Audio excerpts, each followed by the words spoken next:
You do not. Donald Trump joins us each and every Monday, and he joins us from somewhere in his vast empire. Good morning to you, Mr. Trump. Good morning. What do you think is going to happen with the up on Capitol Hill? Are we going to shut down?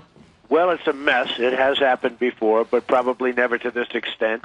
And ultimately, it's about dislike. These are people that truly dislike each other, but it's really about Obamacare. Obamacare was forced down everyone's throat, and a lot of people just don't want to take it, and it's going to be very destructive to the country. When you write your books about bargaining in business, is it important to know what the strategy is going in and the end game going in? Because I am not convinced anyone has an end game on either side, which I think is criminal. Well, I've always said, Brian, that deals are people. It's all about people. You have to know the people. You have to know how to get along with them or not get along with them. You have to know people. And these are people that don't understand each other. They don't like each other.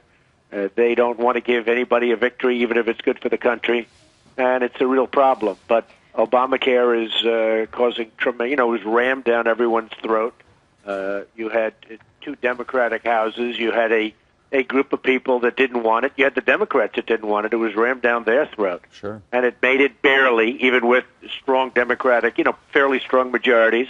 And this is what we have, and something ultimately is going to have to happen. It's probably going to fall of its own weight because it is so bad and so destructive and so complicated. I guess it's 2,900 pages, and most people haven't even read it. Almost everybody that passed it has never read it, and who's going to read 2,900 pages? So right. The complexity, but it's not the complexity. Look, right. If it's complex and works, that's one thing, but it's complex and it doesn't work. So at some point, they're going to have to do something about Obamacare.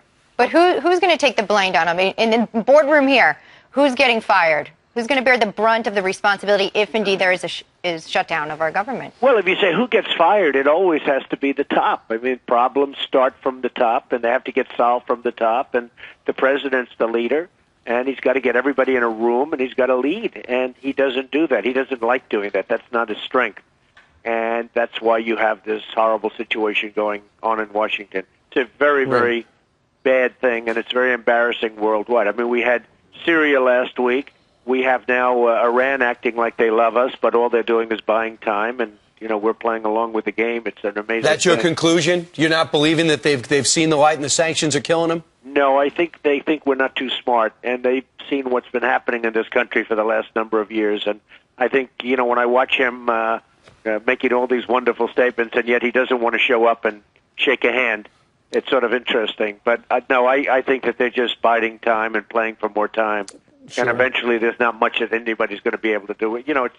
It's to me, it's a sucker punch, and I look at it, and it's a bad situation. Yeah. Going back to the whole government shutdown thing, you can understand, though, why things are so polarized, and we're at this particular point because so many people, particularly in the House, ran on Obamacare. I'm going to do everything I can to get rid of it or delay it or blow it up in some fashion. So you can understand why it would get to the 11th hour.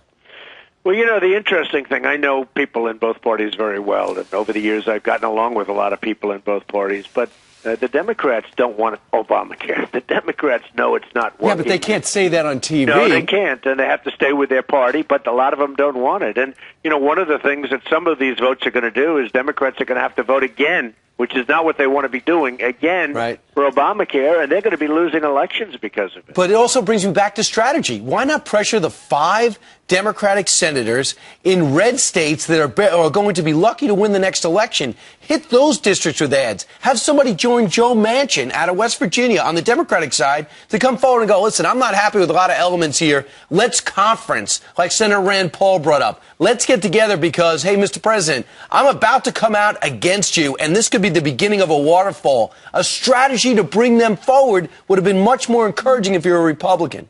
Well, it just seems to me, Brian, that the Democrats don't want to make even, they're talking about the medical device tax as a method of, compromise. Well, of course, that's important to certain people, and that's great, but it's so small compared to what the real problem is. The real problem is much bigger than that. But they don't want to compromise on anything, and it will look like a failure to them. And I understand that, but it'll look like a compromise of any kind will look like a failure to the Democrats.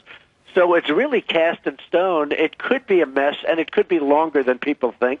And likewise, something could happen. But I don't think the Democrats are going to compromise on anything. You know, the interesting thing is in 25 years and 50 years and 100 years from now, when the government is, you know, when they talk about the government shutdown, they're going to be talking about the President of the United States. Who was the president at that time? Mm-hmm. They're not going to be talking who the head of the House was, the head of the Senate, who's running things in Washington. They're going to be talking about during the Obama administration. Sure. It was a disaster. So guys like Boehner, who is in there working hard, and he's got one of the truly hard jobs of the world, they're not going to be really discussing him. They're going to be discussing one person. So I really think the pressure is on the president, personally, in terms of his own legacy. History. Yeah. The history books certainly will say that, Donald. What about, I mean, we're talking about shutdown of government, but shutdown of the private sector and the jobs is already happening. I mean, we're seeing full-time employees getting knocked down to part-time, small businesses not wanting to grow to middle-sized business structure. I mean, you know business better than anybody. What's your take on what's going to happen outside of talking specifically healthcare? Well, what's happening is amazing because people are hiring part-time workers, and nobody's ever seen them before. And they're firing people that have been with them for many years. I mean, people that have worked for a company for 20 and 25 years are now being on a part-time basis. I mean, they end up finishing out their careers as part-time workers, and that's because of Obamacare, because you can avoid Obamacare by having part-time workers, and that's what they're doing. Yeah, and they're hiring these part-time workers, and they don't really show up. You know, the incredible thing is the unemployment numbers at 7.3% are so off. I mean, the real numbers are probably 18 or 19%. But they're hiring part-time workers, and that's not the kind of thing that grows economies. Right. Obamacare is forcing you to do that. Are you a fan of Ted Cruz, real quick, before we have to let you go and you buy a building? Are you a fan of what Senator Cruz did last week? Well, I think probably the end result is everybody knew that just the way it was structured, nothing could come of it. It was good for Ted. I like Ted. I met Ted and his father when I was in Iowa. I think he's a really hard-driven guy and a good guy. So I don't know. I mean, I'm not sure that particular tactic was the greatest because you knew the outcome was going to be exactly what the outcome was. I do say this. That was good for Ted, and that's okay. For Ted. All right. Thank you, Donald Trump. Okay, thank you very much. Always great to come in. Thanks. Bye.